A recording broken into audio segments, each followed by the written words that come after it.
Hello, hello, hello. Welcome to the Unspoken Rules podcast. It's your boy, Sebastian, aka Rabbit here. I'm here with my best friend, my sidekick, my co-host, Montana, aka Wildcard. And today, basically, we're going to be breaking down the 76ers Wizards game and how is it really JoJo's injury that caused them to lose that game? Or is it Hacka Simmons that Scott Brooks decided to deliberate and finally plan and scheme for like he did back during the regular season. And the Jazz Grizzlies game that, that series is kind of going the way Montana and I both predicted it to be. The Trailblazers and Nuggets game, we'll kind of just talk about what we think is going to happen tonight. Lakers Suns, is AD going to be a huge piece and a huge factor of the Lakers? And will the Suns end up actually winning this series and winning this game tonight? And, of course, the Nets Celtics. I mean, do we really got to talk about it too much? We already know the Nets will probably close out tonight, but we'll get into that later. Montana, a.k.a. Wildcard, feel free to take it away, boss. Okay, man. All right. How's it going? How was your weekend? Good. How was yours? Doing great, man. I watched a ton of movies this weekend. I got a lot of reviews up on my Instagram page. Ready to talk some sports now. All right, so we got the Wizards and the Philadelphia 76ers. We got the Washington Wizards winning 122 to 114. Not Jojo. Why am I calling him Jojo? Joel Embiid had gotten injured in the first half. He landed kind of awkwardly off, getting blocked by who blocked his shot? Was it? I believe it Robin was Robin Lopez. Yes. Yeah, Robin Lopez blocked his shot. He just landed awkwardly. Was never right. He didn't come back into the game.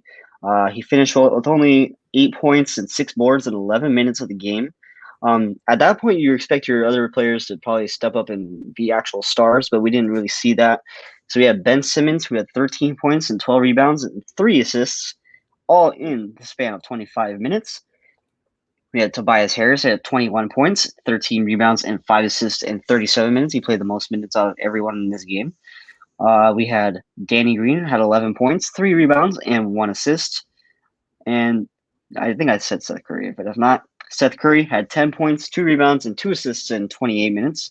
And off the bench, Tyrese Maxey and George Hill, the only double-digit scorers. Tyrese Maxey with 15 points and George Hill with 14 points. The Wizards were truly the heroes of last night's games after Joel Embiid went out. They played hard and they wanted to win bad. Russell Westbrook had a triple-double with a monster outing with 19 points, 21 rebounds, and 14 assists. Bradley Beal had 27 points, 4 rebounds, and 4 assists. Rui Hachimura had 20 points, 13 rebounds, and 2 assists. Davis Bertans finally came to life, even though he left early in the game due to injury. He had 15 points and 4 rebounds. Daniel Gafford inserted into the starting lineup for the first time in this series. Actually might have worked out well for them. Had 12 points and 4 rebounds in 26 minutes.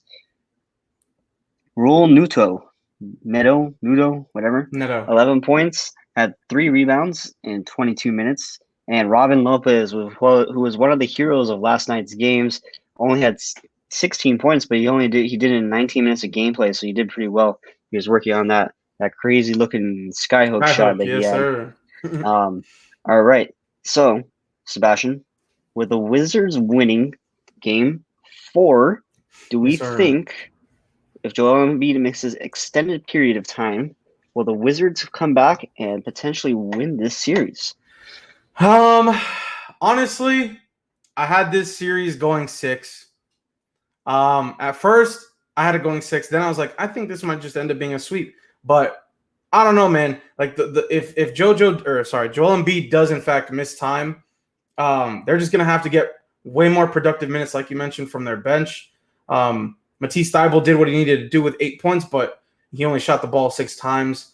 Mike Scott, he played 17 minutes, but he literally went 0 for 4. Dwight Howard went 0 for 3. They just got to shoot the ball better. If Joel Embiid is not going to be playing, their bigs just have to step up and perform because Joel drops 30-plus a game. And so to not have that, to miss that is going to be a huge impact for that team. I think, though, how Scott Brooks did, in fact, do scheme and plan for Ben Simmons towards the end after Joel Embiid went out with the whole Hacka Simmons thing. I think that was beautiful. I think in order for the 76ers to win, even if it has nothing to do with this series, if they want to win a championship, like I think Kenny mentioned last night on Inside the NBA, or whatever, Ben Simmons literally has to hit these free throws. They're free throws for a reason. He went 5 for 11, and this is a crazy stat, by the way. Last night was the first points he ever hit from the free throw line this series. So this man is 5 for 20 from the free throw line this entire series. He went 0 for 6 game 1, did not shoot a single free throw game 2, and went 0 for 3 game 3. And then obviously 5 for 11 last night. If they want to win this game, they need to get those points from Ben Simmons because literally they're free throws. And then obviously everybody else just needs to step up. Seth, I don't think is going to shoot 0 for 4 again, from the three-point line. I think he shoots a little bit better. Tobias is not going to shoot 1 for 5. I think he shoots a little bit better. So it's just more of the matter of the fact that the shots need to fall, which they didn't.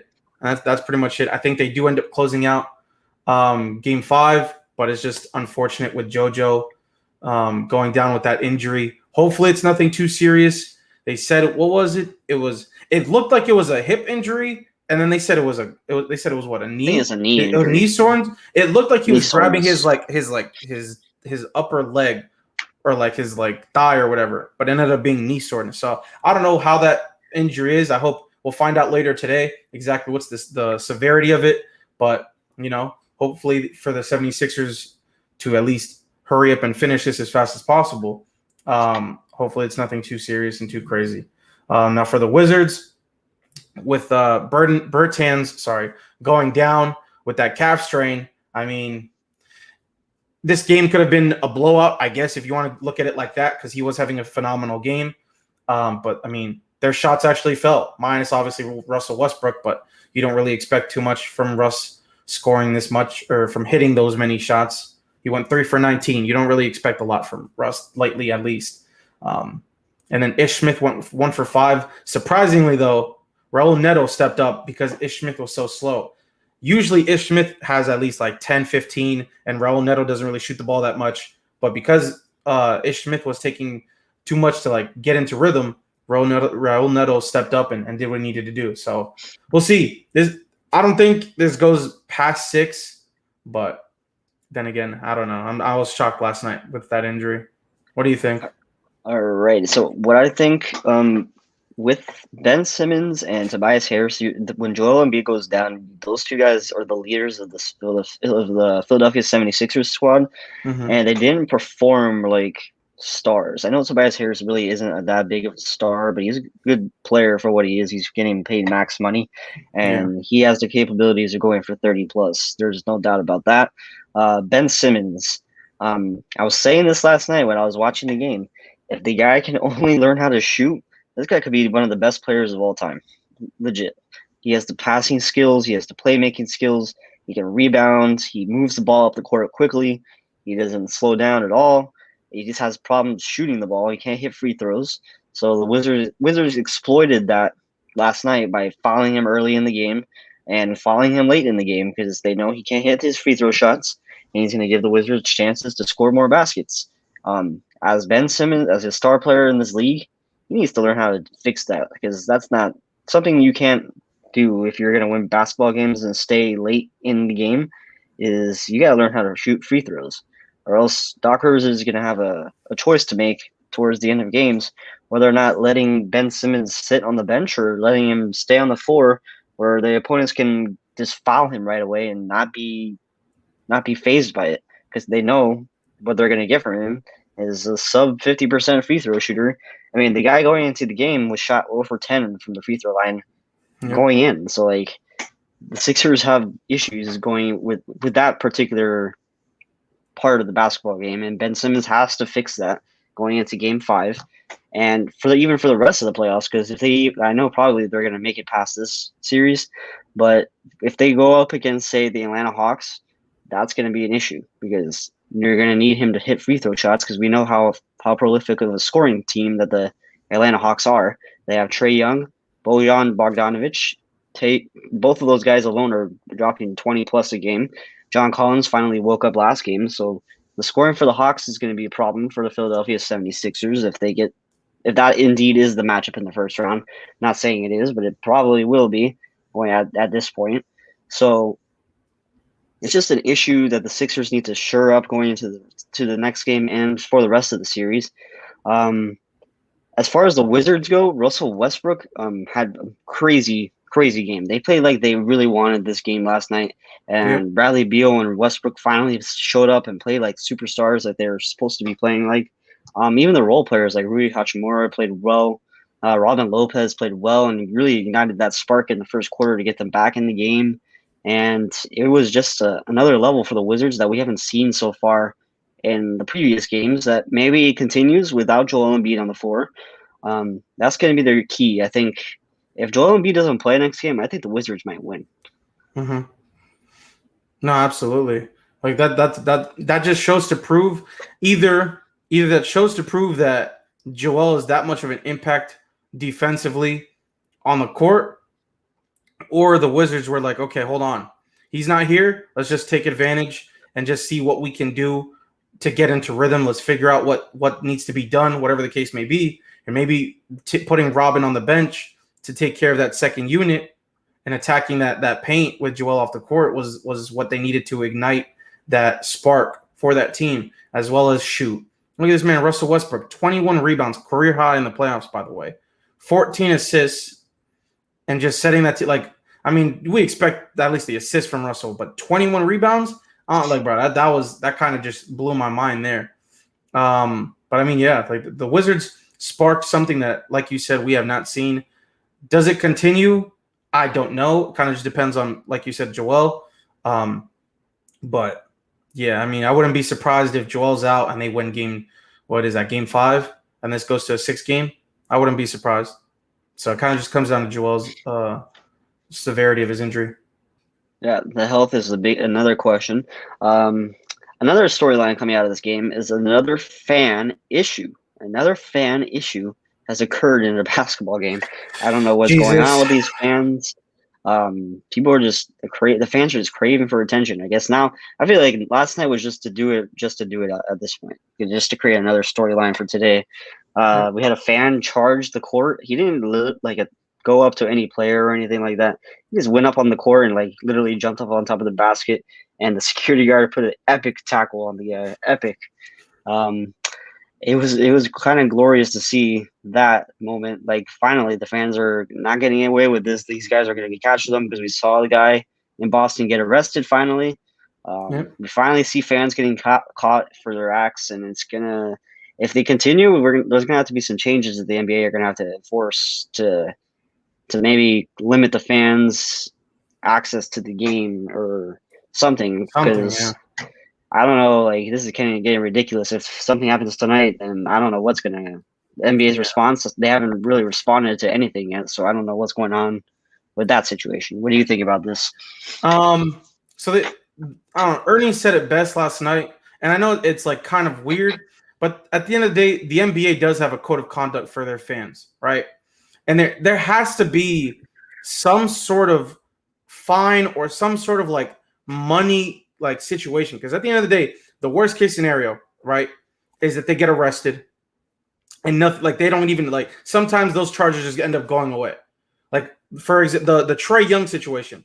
Honestly, I think Trae Young, like now thinking about it, I think Trae Young should have pressed charges. Obviously, yes, he's in the playoffs. You don't want to focus on that. Like there's no reason to it. But to lay it down on these fans and realize the severity of what they're doing is absolutely wrong and stupid. I think Trae Young should have pressed charges. Another thing Scott Brooks said that was perfectly worded was last night during his presser, he had mentioned that obviously there are great fans in Utah. There are great fans in New York. There are great fans in Boston. There's great fans in Washington. But at the end of the day, there's always going to be stupid people. There's going to be stupid fans who think that it's okay with an ill intention to just go to the game and we're going to figure out a way to just ruin it. We're going to run on the court. We're going to do something. We're going to throw a damn thing, whatever the case may be. And so what he said is those people, please just stay home. We don't want your money. We want nothing to do with you. You can be a fan, but be a fan from home. And that's just straight up facts. Like there's nothing that they can really do other than potentially making it like an extreme fine if they do something like this crazy. Because if they do something crazy, they'll get arrested. They'll have to pay the whatever they have to do in jail or whatever the case may be. And then if they add the fine, that like let's say $100,000 fine. None of these people that are doing this have $100,000 just laying around. You know what I'm saying? Yeah. It's looked like it's been stupid people that don't have, except with the exception of the New York guy. He's like sitting damn near courtside, so he might have some money. You know what I'm saying? Other than that, an extreme like fine has to be laid down or something to make sure that nobody does any stupid things like this. But I don't know, man. It's kind of just difficult to put into words of how to address this, how to take care of it, how to prevent it. Because at the end of the day, there are stupid people in this world. There are bad people in this world who think this is funny, who think they just want the attention, whatever the case may be. And here we are talking about another fan who probably just wanted attention. And so I don't know. We'll see. Hopefully the NBA does something about it to prevent it. But I don't know. There's nothing that we can really do at this point because it's been going on for too long. All right, so as we move on from the Wizards and the Philadelphia 76ers, and we're going to transfer, sorry, I can't even speak anymore, to the second game of last night, the Utah Jazz winning 120 to 113 over the Memphis Grizzlies. The Utah Jazz are pretty much doing what is expected of them. They're winning basketball games, and they're winning them by scoring the basketball a lot, because that's what they do best. Yep. Mike Conley in the starting lineup, starting point guard, had 11 points, 7 assists, and 3 rebounds in 32 minutes. Donovan Mitchell was starting to get back into playing shape, and he showed why he's one of the best players in the league last night. He had 30 points, 8 assists, and 2 rebounds in 35 minutes. We had Rudy Gobert, who probably will win Defensive Player of the Year if I had to guess, has 17 points, 8 rebounds, and 1 assist in 32 minutes. Bojan Bogdanovic had 13 points, 2 assists, and 2 rebounds. Royce O'Neal played 35 minutes, had 9 points, 9 rebounds, and 1 assist. Off the bench, the 6th man of the year, Jordan Clarkson, had played 21 minutes. It's a crazy amount of points he put up in 21 minutes. He had 24 points and 6 rebounds. Joe Ingles, another finalist for 6th man of the year, had 2 points, 5 rebounds, and 4 assists. That's pretty much. Derek Favors had 8 points, and Georges Niang had 6 points.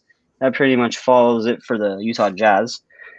For the Memphis Grizzlies, John Morant played almost the entire game, played 43 minutes, only dropped 23 points, 12 assists, and 6 rebounds. Jonas Valanciunas had 14 points, 12 rebounds in 35 minutes.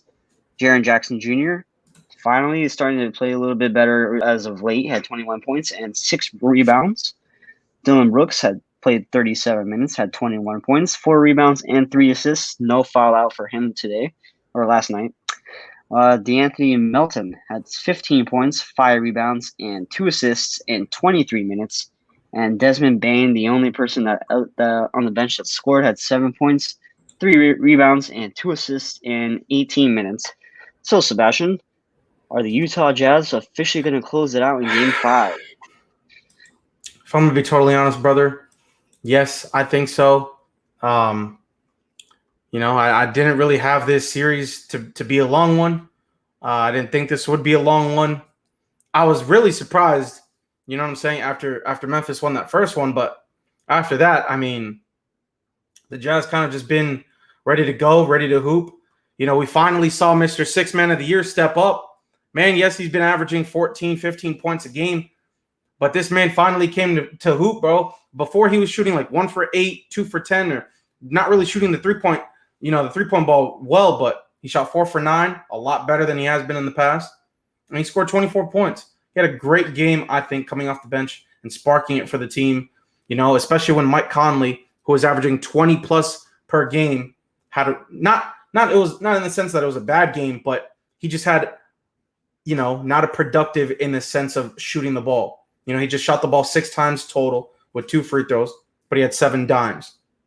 So I was surprised at the fact that he didn't, go out there like last game and just spark everything and just take it, you know what I'm saying? But hey, Jordan Clarkson did what he needed to do. Everybody else did what they needed to do, to win the damn game. And if they just keep coming out playing like this, I wouldn't even be surprised if it's if it's really over, like sooner than we think, So next game, because like I don't know, Grayson Allen dropping 8 points and not shooting the ball as well as he usually does. John Morant, we don't really expect him to shoot the damn three that well. I don't know how I feel about Jaren Jackson shooting 10 threes. He went 3 for 10. I don't know how I feel about that. Kyle Anderson being held to under 10 shocked me. I'm going to be totally honest with you. But, I mean, at the end of the day, I didn't expect this to be, a long one, like I said. I think this is done in 5, plain and simple. Call it a night. Great effort by the Memphis Grizzlies. They shocked the world, keeping some of these games close. And by some, I mean, But I still, and I will say this so many times, even if I get annoying to that point, I still think the damn Golden State Warriors would have put a better fight. I still think the damn Golden State Warriors could have maybe even won this series, bro. I still think the Golden State Warriors would have been I would have much rather watched them play in this series than the damn Memphis Grizzlies. And that's bottom line. That's bottom line. I'm sorry that I'm saying this to my Memphis fans that may be out there, but this was not a fun series to watch. I knew the Utah Jazz were going to win this, and I just thought it was going to be a sweep, but it ended up not being. You guys won one game. Thank you. Like, bro, come on, dude. I don't know what else to tell you, Chief. I don't know what else to tell you. Like this, I wish my dog Stephen Curry was out there hooping and showing what Wardell does every night. And that's pretty much all I got to say on that. Yeah, so Stephen Curry's vacationing at some place with Aisha Curry. You seen that? Yeah. So the Utah Jazz, I think they're the best team in the West right now. They have so much firepower, scoring, playing at the top of their game. If I had to guess, they're probably going to come out of that side of the bracket into the Western Conference Finals. Whoa, that's a big one here. Whoa. What? Whoa, that's a big one there, Montana. They're proving why they're the number 1 seed. Whoa. Whoa. What's going on, Sebastian A. Smith? What's in your mind? Hey, man, all I got to say is, listen, I get that Luka's injured. I get that 100%. But ain't no way you finna tell me that the Dallas Mavericks can't beat this squad. I think the Clippers are going to beat the Dallas Mavericks. You think the Clippers? Oh no, Lord Jesus! I don't think Dallas is going to win another game. Is that because of Luka's injury? Even because of Luka's injury, I think the Clippers have the momentum right now. They flipped the switch on Dallas. They've blown them out the last 2 games. So I don't know. It's Paul George and Kawhi Leonard are actually showing up. So maybe they finally figured it out, and they're going to go into Game 5. Probably going to win that one, I think. I don't know. I think it's not looking good for Dallas at the moment. Well, god dang, man. I am mind blown on that one. Okay. I had Dallas coming out. Obviously, Luka's injury tweaked it a little bit, but dang. All right. I'm shocked on that. All right, my bad. Continue. Back to the Utah Jazz. Yeah, continue. My bad. Donovan Mitchell is finally playing back at his level of play. He's showing up in the games now. He's got 30 points last night. That's where I expect him to be at for the rest of the series and probably for the rest of the playoffs because the guy is on another level at the moment. He's probably one of the best shooting guards in the game. He's got the pieces around him to thrive, and there's no excuses for the Jazz going forward because they got the talent and they got the pieces. So I think the Utah Jazz are probably going to win Game 5 at home. They're going to move on to the next round, wait for the winner of the Clippers Maverick series. You already heard my thoughts on that. Yes, sir. As far as the Grizzlies go, I totally agree with the Golden State Warriors take because I believe they would have given them a better fight. Yep. Stephen Curry, in my opinion, is probably he had a great season. I think Jokic is probably going to win MVP, but he probably would have been second in my voting if I had a vote. But the Grizzlies are just so boring to watch. The Grizzlies are just one of the most boring teams in the NBA. Like I don't care if they're playing or not. Like I didn't hardly even watch the game last night. John Morant is probably the only entertaining player on that team. Everyone else I can give 2 shits about. So it's definitely something that the NBA has to look at for the play-in tournament going forward because do you want the best teams or do you want the worst teams So I mean, it's just not. I don't know. It's just a difficult situation all around. What's so funny? No, just your take. That was amazing, bro. That was impeccable. I Impeccable. was All right. Yeah, it was impeccable, bro. So if you got nothing else to talk about No, on I mean, this I'm game, I'm all with you, maybe brother. I'm all the with you. Jazz are the better team. They're gonna Yes, win Game sir. 5. There's no ifs, ands, and buts about it. Yes, sir. So before we get into the preview for Tuesday night's games, I'm going to remind you guys about a couple things relating to the podcast. As you see on the bottom, on the ticker down below, make sure you follow the podcast and rate and review on Spotify and Apple Podcasts. Um, it would really help us get seen by other people. Reviews and ratings help us get seen by other people. So if you haven't rated the show or reviewed the show yet, please do so. It would really help. Give us a 5-star rating. Tell us how much you love me and Sebastian. Or if you want to talk about Sebastian A. Smith, there's that too. Yeah, alrighty. So, and also we're on YouTube, of course. If you want to watch the VODs back, you can watch it here. Or you can watch it on YouTube. We're on both sides of the spectrum there. Rabbit, anything else you wanted to plug before we move on? No, sir. I'm just selling the bag with these links in the chat. I apologize. Alrighty. So, Go ahead. as we move on from last night's games, we're going to move into tonight's games. We have the Brooklyn Nets and the Boston Celtics. The Brooklyn Nets on the verge of going 4-1 and completing the series. They got the game in Brooklyn tonight. They're playing at 7:30 Eastern Time on TNT. And then at 9 o'clock Eastern Time, the Denver Nuggets are back home against the Portland Trailblazers on NBA TV. And then we have probably the biggest game of the night, the Los Angeles Lakers and the Phoenix Suns at 10 p.m. Eastern Time on TNT. Um, they're both, the Suns and the Lakers are tied 2 games apiece. Anthony Davis is not expected to play tonight. For as far as those games go, I believe we're going to start with the Boston Celtics and the Brooklyn Nets. James Harden, Kyrie Irving, and Kevin Durant. All 3 of those guys are monsters, legit. All 3 of them combined for 101 points last game. That's insane. Insane. I don't see the Celtics winning this. I think the Brooklyn Nets are probably going to blow them out like they did last game. They're just they have too much firepower.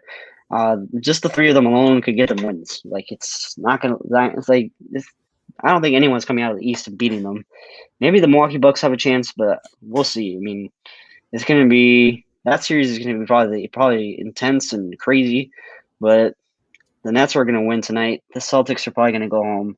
Sorry to say that to the Celtics fans, but you're missing Kemba Walker, missing Jaylen Brown. They don't have enough scoring to keep up with Brooklyn. Jason Tatum's probably not going to drop another 50 bomb, or yeah, you know what I mean.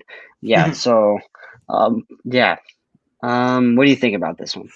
I mean, I said this from the get-go. I was surprised that they even won a game, to be honest with you. I was just trying to be nice and say, as politely as I could that this was going to be a sweep. But Jason Tatum proved to the world that he's a good player. Actually, not a phenomenal player when he dropped that 50-pointer. You know what I mean? And it's just, it's unfortunate. Like you said, no Kemba, no Jaylen Brown. That's really what hurt him right there. No Jaylen Brown. Do I think even with Jaylen Brown, this would have been a series? Sure. I guess you could put the ifs there that maybe this goes 6, but I don't know. I just think, like you said, their dominance from that big 3 that they have in Brooklyn is just too much, way too much for them. And it's just so many people can shoot on that team. So many people can score. It's not even just them 3. You know what I mean? Like just the fact that they have, if they're having bad nights, if one of them are having bad nights, all they gotta do is rely on Joe Harris. Like, bro, the fact of the matter is that they have so many people that they can rely on to score. Now, like Boston just doesn't have that, and I don't know. There's just so much goes into it. You know what I mean?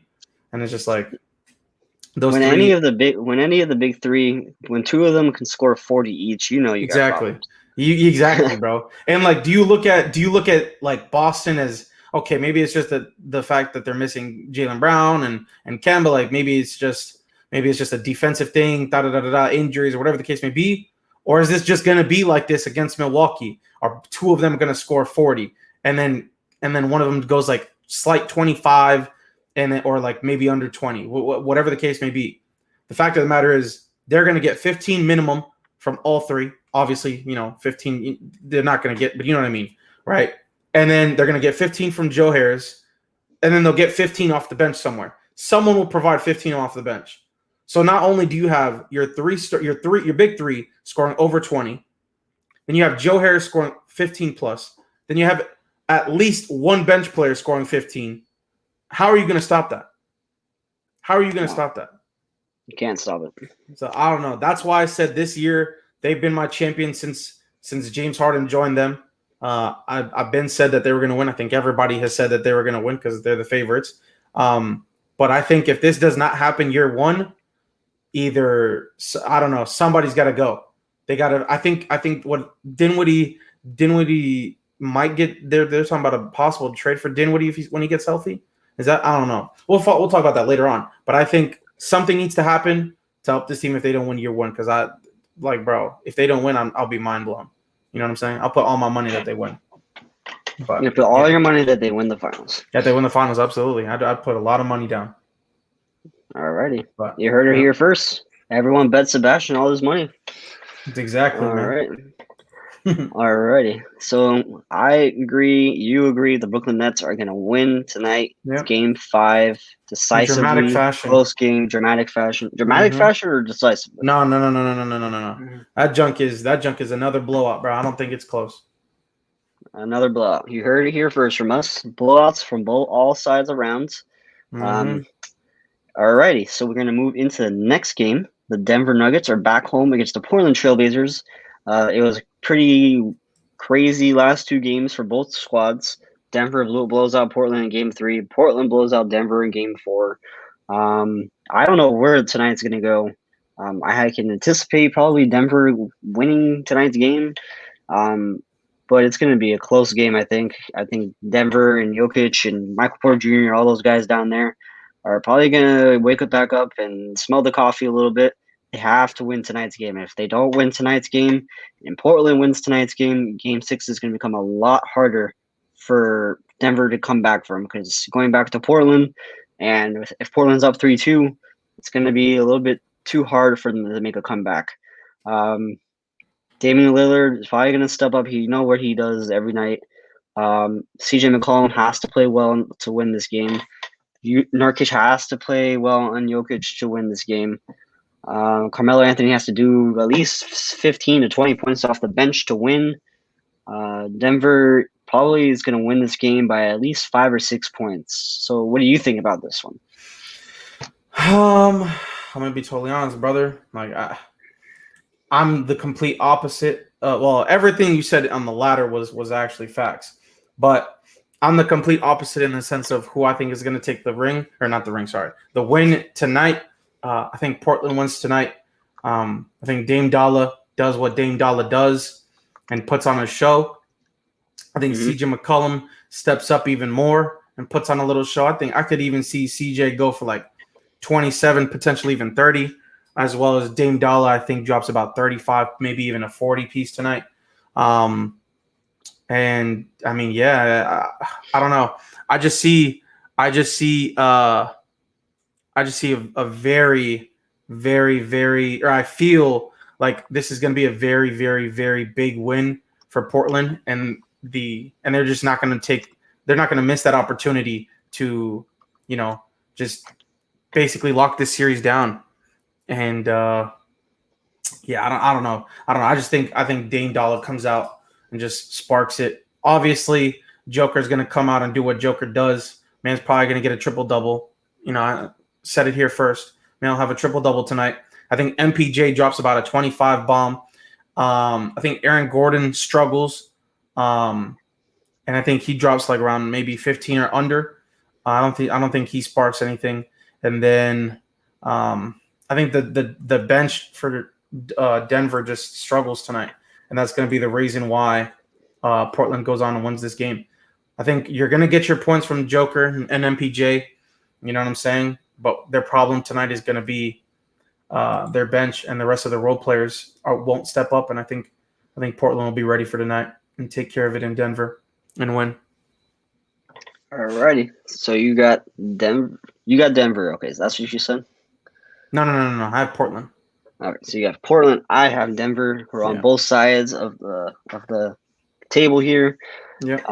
As we move on from this game, we're gonna now go into the biggest game of the night. The Phoenix Suns are back home. Wait. Let me mention one thing. Sorry to interrupt. This man, Dame Dalla, dropped 10 points last game. That's one of my also main reasons as to why I think Dame's going to come out and just go crazy. You don't see Dame Dalla. Mind you, they still won. But you don't see Dame Dalla drop 10 points and then not come back and spark and go crazy the game after. You know what I mean? So you had a slow night, and what's going to turn it around is he's going to come out and go even crazy. And they're going to get this win and carry on that momentum and finish the series off in 6.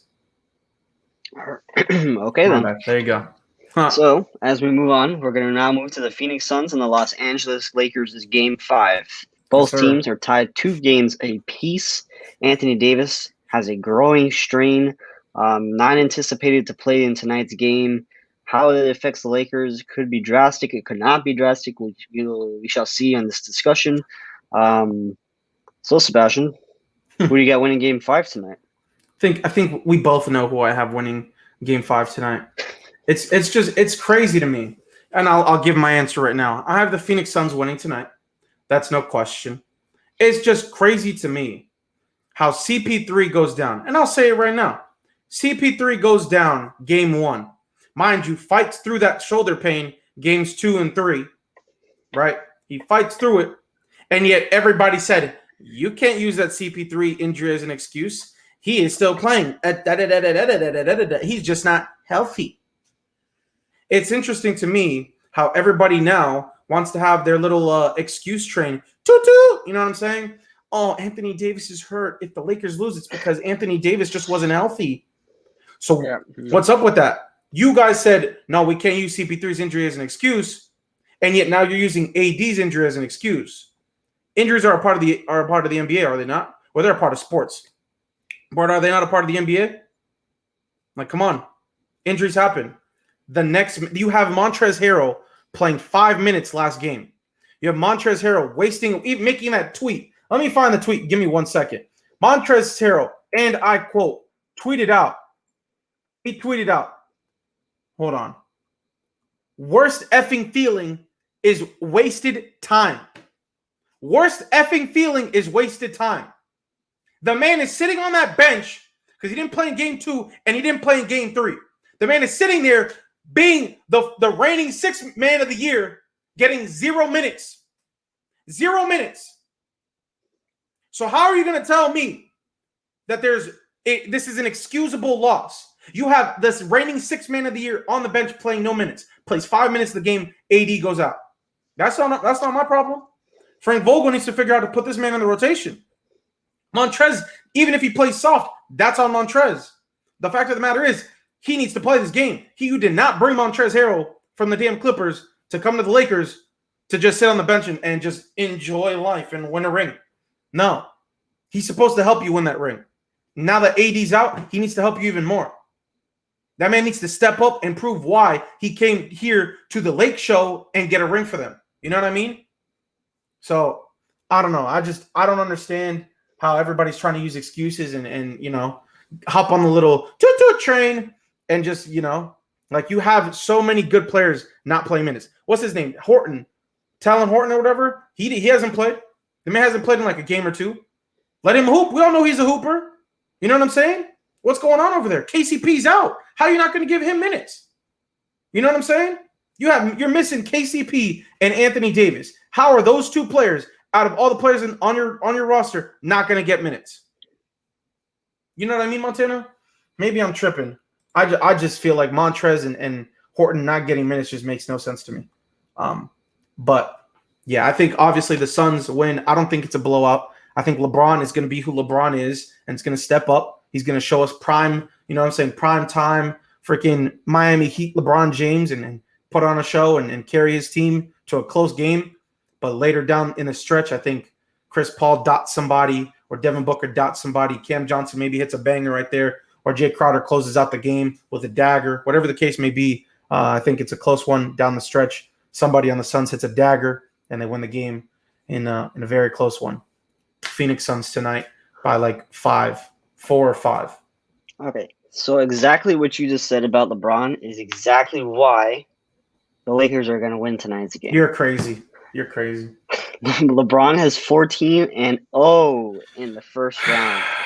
14-0. Okay.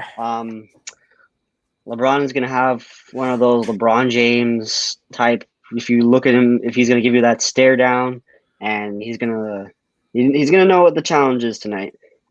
Some of the guys on the squad are going to have to step up, like Schroeder and Drummond, and even Montrezl Harrell's probably going to have to get in the game at some point because he's going to need the pieces around him to be great in order to win. I mean, Schroeder's going to have to go for 30, around 25 to 30, I think, in order for this to happen. LeBron's going to have to go for 40 plus. I could totally see it happen. Even at his age now, LeBron's going to show up tonight. I think he knows what's on the line for him and for his team, for his legacy a little bit. He's going to come out and he's going to show the world that he's still the king and he's still the greatest player in the world. LeBron is going to carry his team to victory tonight. And I got the Los Angeles Lakers winning a close one by 4 or 5 points. Defensively, the Lakers are still the best team in the league defensively. So I still think they're going to, even without Anthony Davis, the defense will be fine, I think. They only allowed 101 points last game. So I still think the Lakers are going to, I know everyone's saying that Chris Paul looks like he's healthy now, blah, blah, blah. But the Lakers they're still the champs until they're not the champs. So I think the Lakers are going to win by 4 or 5 points tonight. What do you have to say about that? I mean, it's not like I can't see it. At the end of the day, like you said, they are the defending champs.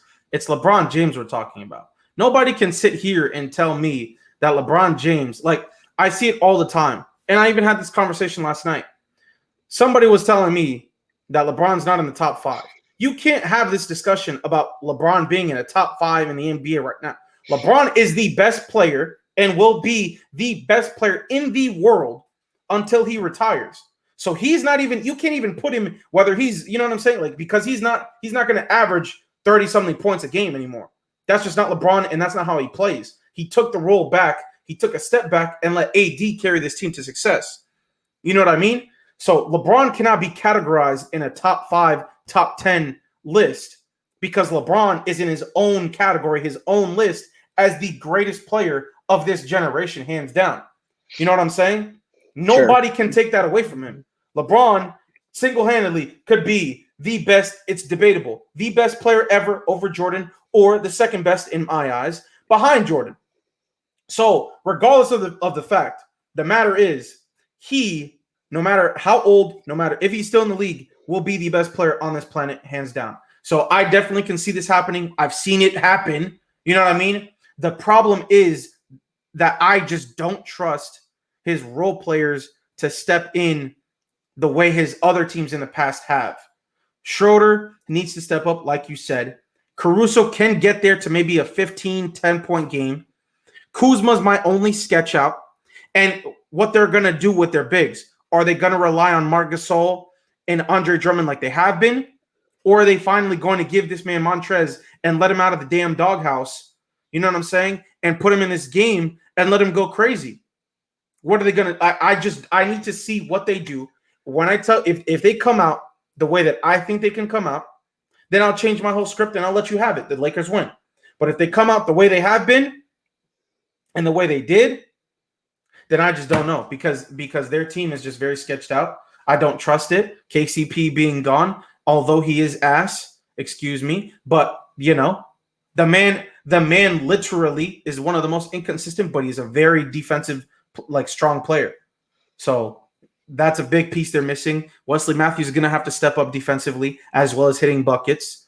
You know what I'm saying? There's just so much. There's so much that they need to go right offensively, as well as there's so much that they need to go wrong on the Phoenix Suns side. I don't think Phoenix is going to play stupid. I think they play passive or maybe safe, and they take smart shots. If they go in, they go in. It's just going to come down to, is Phoenix going to hit the shots that they need to win this game, or are they going to go? They're going to start out slow, and it's going to be a struggle for them to bounce back. Because if they start out slow and LeBron takes advantage of that, it's over, and the Lakers are going to win by a blowout. If they start slow, if it's a back and forth, I think eventually it's going to catch up with the Lakers, and the Suns finish that game out by 5. But Okay.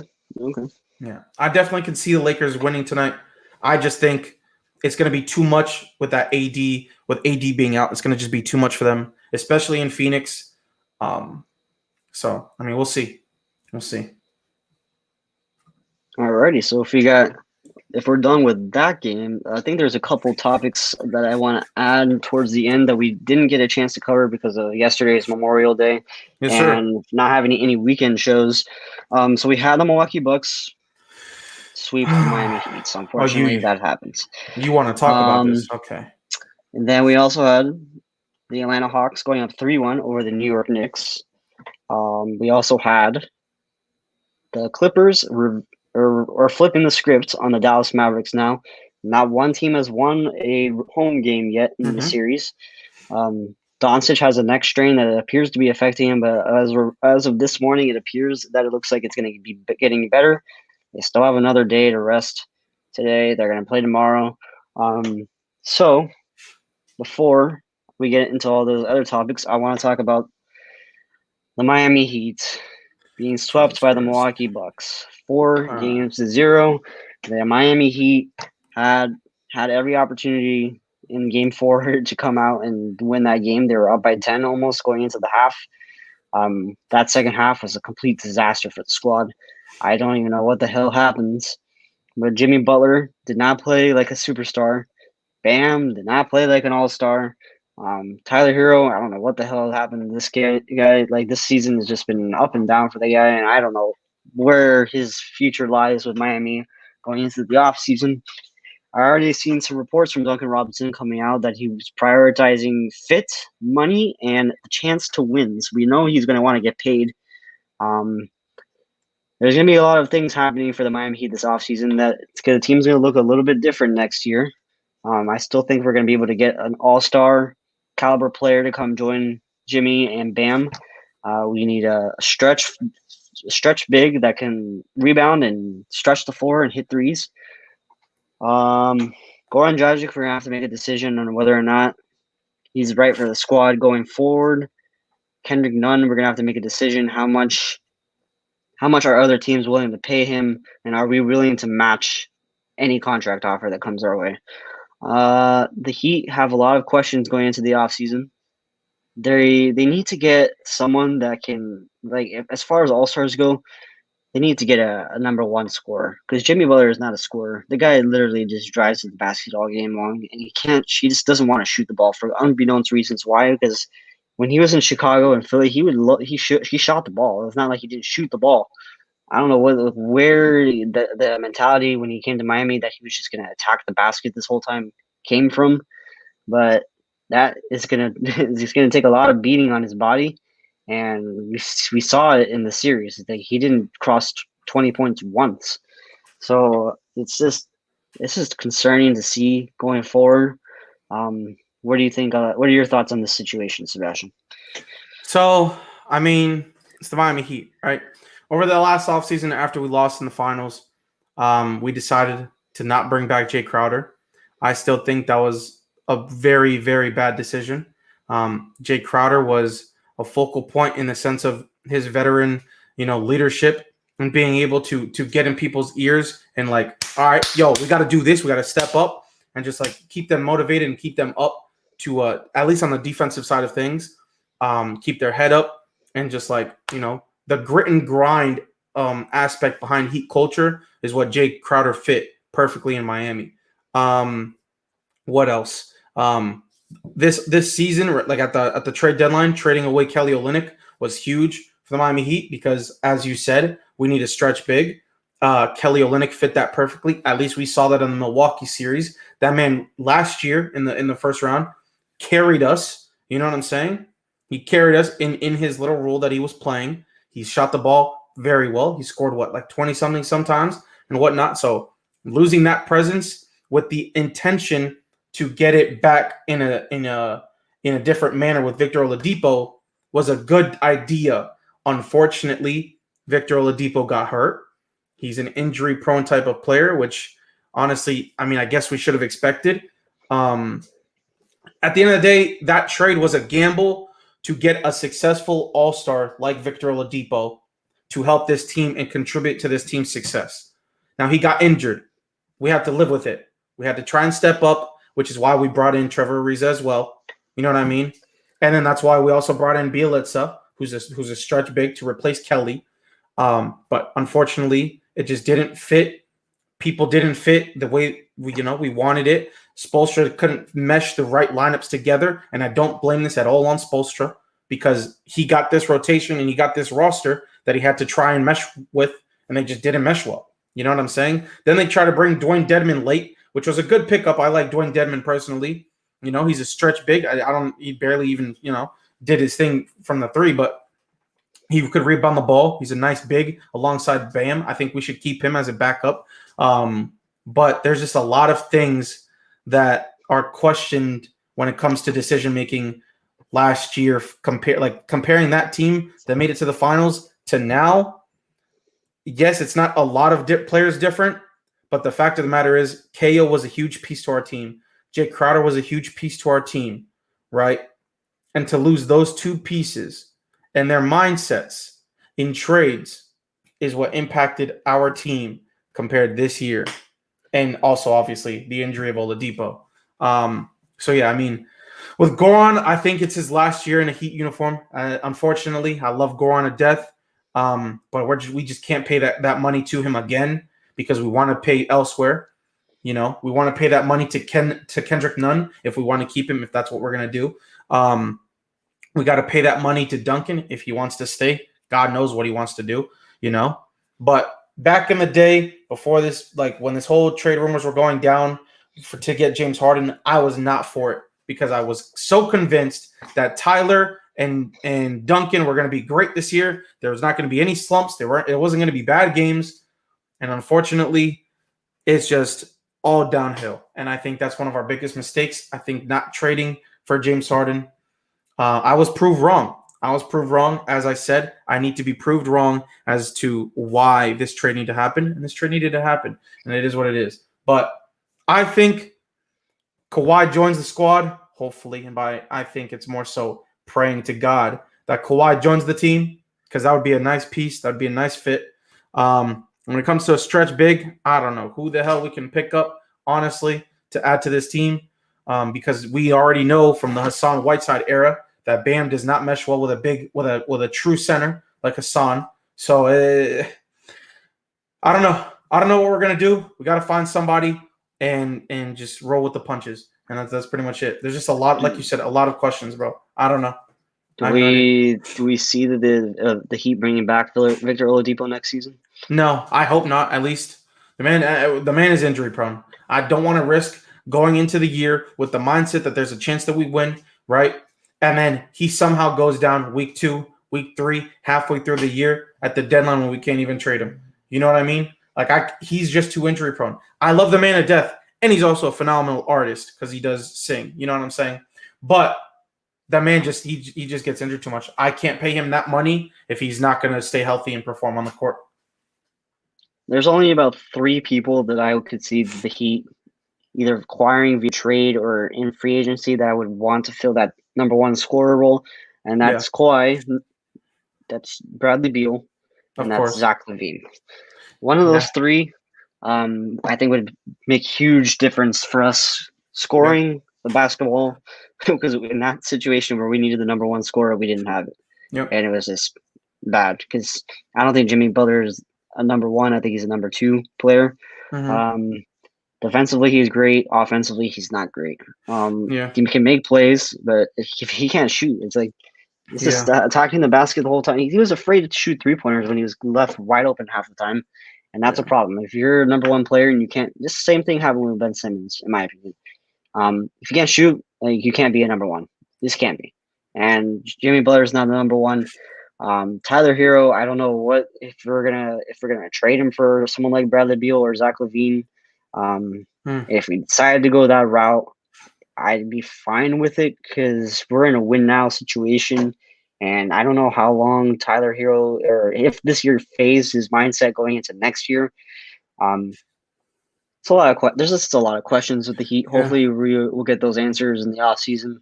The draft is also going to be depending on not whether or not we keep our draft pick At the end of based the on day, protections and stuff like that. At the end of the day, I've said it and I'll continue to say it. I don't care what anybody has to say because at the end of the day, some people aren't true Heat fans. You know what I mean?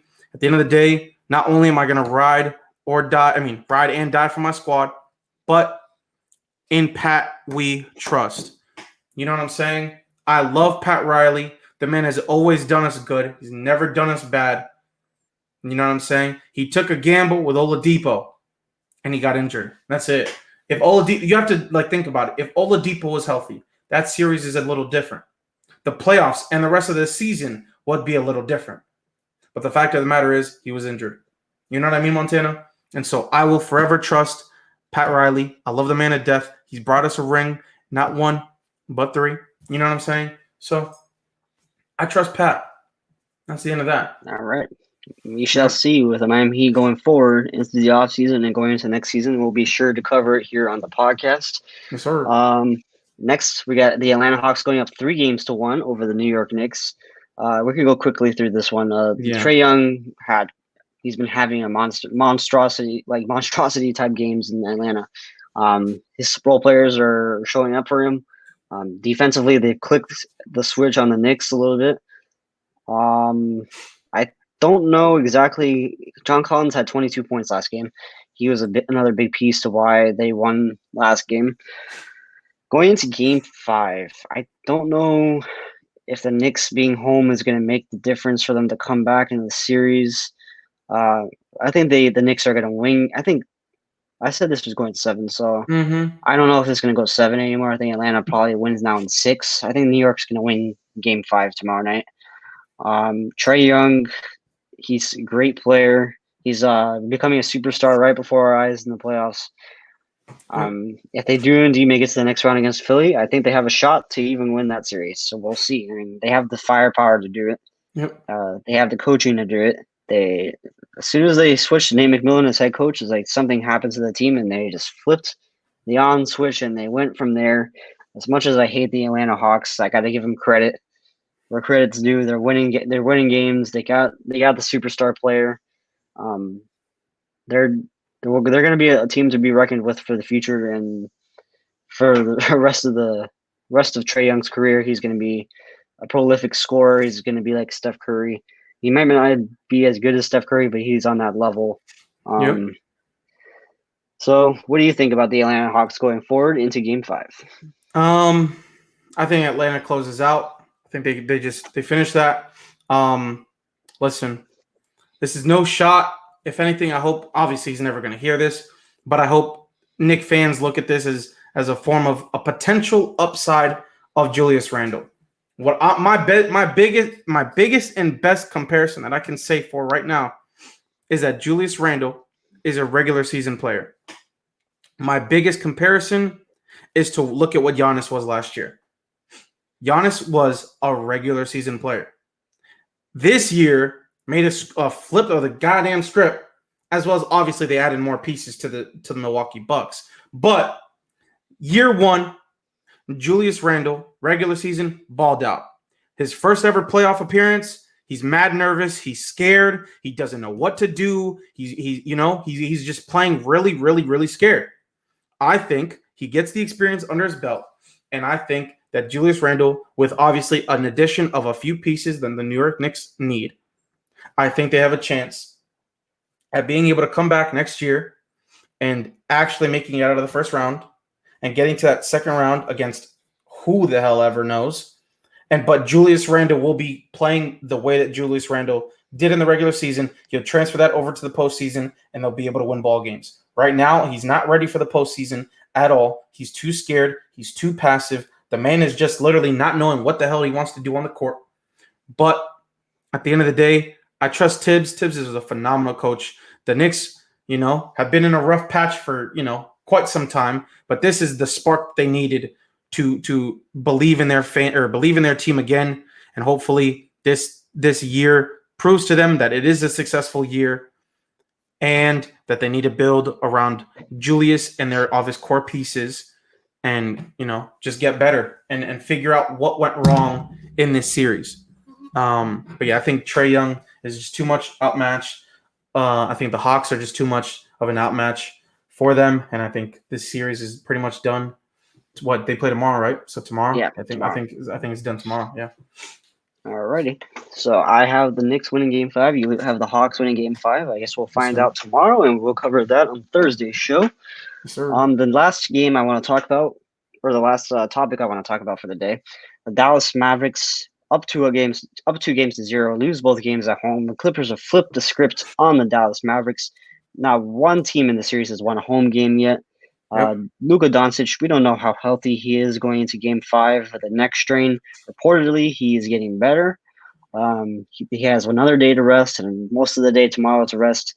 But if one hit to the shoulder or something messes with him up or something, the Mavericks are in trouble.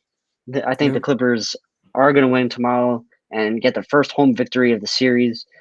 The Clippers have flipped the script on the Dallas Mavericks. Kawhi Leonard and Paul George. Paul George is living up to that playoff P nickname now. Not pandemic P anymore. He's playoff P now. Yep. He's balling at another level, and Kawhi Leonard, him, and Paul George are now showing why they're two of the best two-way players in the league. They have a chance to win Game 5 tomorrow night, and I believe they're going to do so. The Clippers are probably the scariest team in the Western Conference, if they're right. I mean, they have Kawhi Leonard is a two-time NBA champion. He's won Finals MVP twice. He's carried the Toronto Raptors to the title once. He might not have as great of a team as Toronto Raptors, but he's got the superstar player right next to him. The Clippers are going to win this series in 6. I'm going to now, when I thought the Mavericks were going to win in a sweep, that did not happen. So the Clippers have got the Mavericks number now. If Doncic isn't healthy, the Mavericks have no shot. 0 shot. The Clippers are going to win tomorrow night. What are your thoughts on this? I think I'm the opposite. Yes, I get it. Playoff P is living up to the final title. Kawhi is going to be Kawhi. But I think the Dallas Mavericks, and I'll say this, I've said it I don't know how many times already, is the most slept on and most underappreciated and most underrated team in the NBA. Obviously, besides the Phoenix Suns. I think, yes, that Luka injury is a little rough. That Luka injury could be, could hurt them. But if it's as healthy as he says it is, and he has one more day of rest, I think Luka can come back, bounce back. He said it himself. He said it in the post game that his injury has nothing to do with how bad they played. He just personally had a bad night. And if that is the case, if he personally just had a bad night and the injury had nothing to do with it, even though we both know that it was, because we saw him, we saw him, grimace or whatever the word is. We saw him do his thing. I think if it's true that the injury was not the problem, he just was having a bad night, I think he bounces back, he wins the game, and then they go back home and they win. They finish in 6. I know you have them finishing. You have the Clippers in 6. I still have the Mavericks in 6. I think we will see at some point in time, we will see pandemic P. I don't think Paul George will come out and play off P. Like I know he has the past 2 games or whatever the case may be. We're going to see pandemic P soon. We might even see it tomorrow or whatever the next game is. But yeah, bro, I think the Mavericks close out, finish in 6. We just call that a night, and Luka moves on. Hopefully, has enough time to rest. If not, then God knows what.